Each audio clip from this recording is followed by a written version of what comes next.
belum subscribe? Subscribe dong, tunggu apa lagi?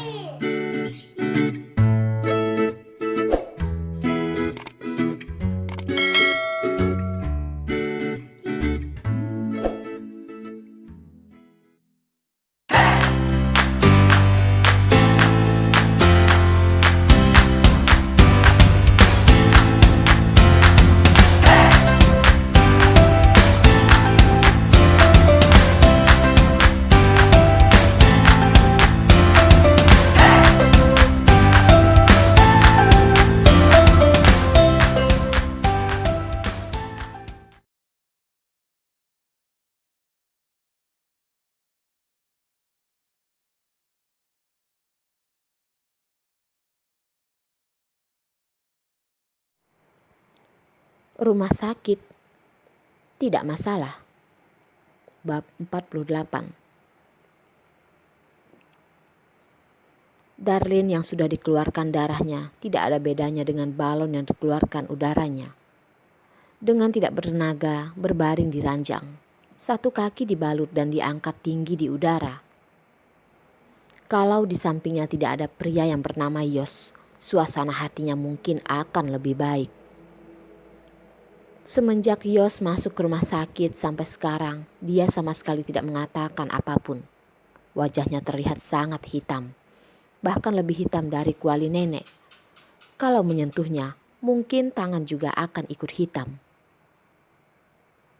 Terus menunggu, Darlin mengira Yos akan pergi, tapi dia tidak pergi. Masih melihatnya dengan tatapan yang tidak tertebak. Baiklah, Yos melihatnya, dia juga tidak menghindar. Darlin merasa saat ini dia seharusnya mengatakan sesuatu. Bagaimanapun, beberapa jam yang lalu dia hampir diperkosa olehnya. Akhirnya tetap tidak berhasil. Tapi pria yang ada di depannya juga sudah melakukan prosesnya. Jadi kali ini termasuk lewat atau tidak? Satu kata Yos langsung menghancurkan harapan yang terlihat di matanya. Jangan memikirkan bisa melewati ini begitu saja. Darlin sebaiknya diam saja dan jangan mengatakan apapun. Kalau tidak, Yos pasti akan marah lagi.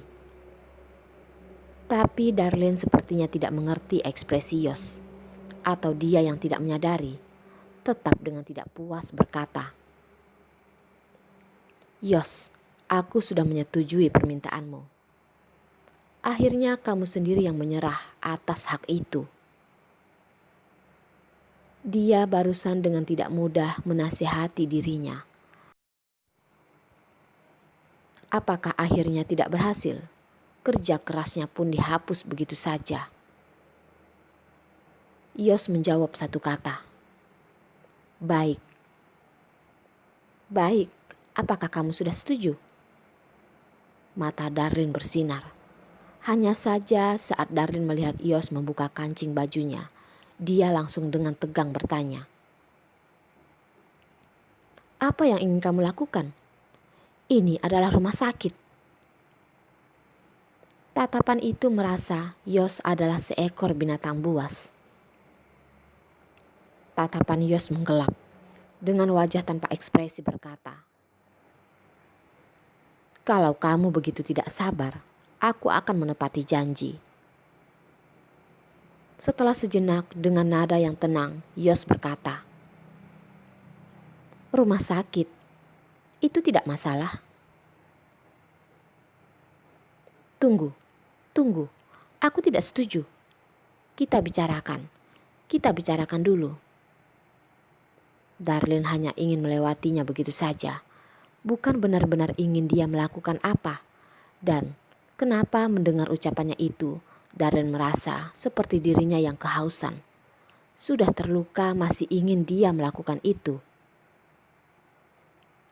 Yos sepertinya benar-benar mendengar ucapannya, merapikan bajunya dan melihatnya, lalu berkata, katakan. Darlin tersenyum.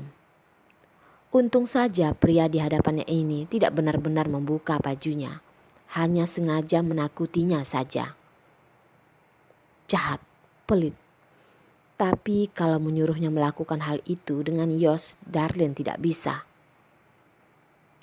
Setelah menjelaskan suaranya, dia dengan serius berkata, "Yos, syaratmu itu aku tidak bisa menyetujuinya. Hal yang melanggar etika, aku tidak bisa melakukannya. Syarat lain, aku bisa menyetujuinya." "Baik. Aku tahu kamu. Tunggu, apa yang kamu katakan?" Yos menyetujuinya begitu saja. Darlene malah tidak percaya. Dia begitu baik hati. Sebagai pengacara, bukankah akan selalu berusaha mendapatkan keuntungan sebanyak mungkin? Tidak masuk akal. Ternyata dia melihat Yos ingin mengatakan sesuatu. "Aku bisa menuruti permintaanmu, tapi kamu harus menjawab pertanyaanku." Darlene ingin menyetujui, memikirkan kegagalan yang sudah dia terima. Dia pun dengan berhati-hati membenarkan. "Tidak melanggar etika, kan?" "Darlene, apakah kamu menyembunyikan sesuatu dariku?" "Tidak." Darlene secara refleks menjawab. Begitu berkata, dia menyadari kalau dirinya terlalu terburu-buru, membuatnya terlihat dibuat-buat. Punggung yang tegang perlahan bersandar kembali. Dengan tenang berkata, "Aku tidak tahu kenapa kamu berpikir seperti ini, tapi aku bersama denganmu begitu lama. Aku menyembunyikan sesuatu darimu atau tidak, bukankah kamu paling tahu jelas?" Berkata dengan mata yang tidak menghindari tatapan yang dingin, Darlene dalam hati memberitahu dirinya sendiri. Harus tidak boleh menunjukkan kesalahan di depan Yos. Pria ini sangat pintar. Selama 3 tahun ini dia sudah mengetahuinya. Dalam seketika, Yos hampir percaya dengan ucapan Darlene. Tapi hampir, selalu hampir saja. Tidak dipungkiri, dia menyembunyikan perasaannya dengan sangat baik. Bahkan ekspresinya sangat serius. Kalau bukan karena dia terkejut sejenak dan mengkhianati rasa tegang di hatinya, benar-benar sudah akan membohonginya. Awalnya Yos tidak begitu penasaran dengan apa yang disembunyikan Darlene darinya. Hanya saja melihat Darlene yang seperti sedang menghadapi musuh yang mengerikan, langsung memperingatinya kalau rahasia wanita ini pasti ada hubungan dengannya. Jadi, apa rahasia itu? Yos tidak mengerti dan tidak buru-buru untuk mengetahuinya sekarang. Perlahan menyimpan pandangannya. "Kamu sendirian, tidak masalah kan?" Tidak masalah." Darlene secara refleks menjawab.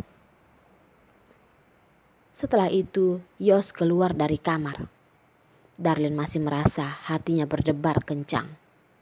Melihat Yos, seharusnya sudah percaya dengan ucapannya.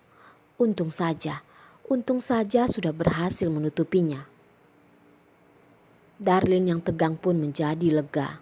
Menghela napas panjang, menepuk dada, lalu berkata, "Benar-benar mengejutkanku." Dia akhirnya mengerti kenapa orang di majalah mendeskripsikan Yos seperti seorang dewa perang di pengadilan. Sangat mengerikan. Tunggu, Darlene sepertinya melupakan sesuatu hal yang penting. Barusan Yos mengatakan akan menyetujui syaratnya asalkan menjawab satu pertanyaannya. Sepertinya belum mengatakan pertanyaan ini, menggantikan satu syarat. Bolak-balik, Darlene tidak hanya menjawab pertanyaannya secara gratis, bahkan sama sekali tidak menyelesaikan satu syarat. Darlene pun dengan marah menarik selimut, seperti yang ada di tangannya bukan selimut, tapi pria itu. "Yos, kamu menjebakku lagi. Setelah keluar dari kamar, Yos tidak langsung pergi. Mendengar suara mengeluh dari dalam kamar, dia pun tersenyum. Segera, tatapannya pun tidak dingin lagi. Tidak peduli apapun yang disembunyikan Darlin, sudah tidak penting. Sekarang, ada hal yang lebih penting yang harus Yos selesaikan. Setelah Yos menyadari rahasia besar yang Darlin berusaha mati-matian untuk menyembunyikannya, dia pasti akan menyesali keputusannya hari ini. Darlin mengira dirinya akan dengan bosan melewati malam yang panjang ini. Faktanya, dia berbaring tidak lama di ranjang. Tidak lama dia pun merasa ngantuk. Lalu dia pun tertidur. Saat dia terbangun, melihat dinding di sekitarnya, dia barusan ingat kalau semalam dia tinggal di rumah sakit. Darlin mencari ponsel yang ada di bawah bantalnya. Ada banyak pesan dan telepon. 3-4 pesan dari Jen. 10 telepon dari Hendrik. Begitu dilihat, sudah hampir jam 8. Pantas saja Hendrik begitu buru-buru. Semalam dia sendiri yang menyuruh Hendrik pagi-pagi datang membawanya ke rumah sakit.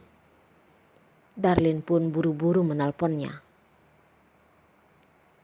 Telepon barusan berdering 1 kali, Hendrik sudah langsung mengangkatnya.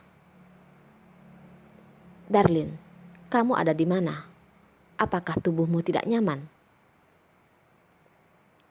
Hendrik, aku tidak apa-apa. Maaf sudah membuatmu khawatir. Darlin mengerutkan dahi. Tidak peduli kesalahan apa yang dia perbuat, Hendrik selalu memikirkan kesehatannya terlebih dahulu. Cinta yang tulus ini menekan di dalam hatinya, membuatnya merasa sangat tidak tenang.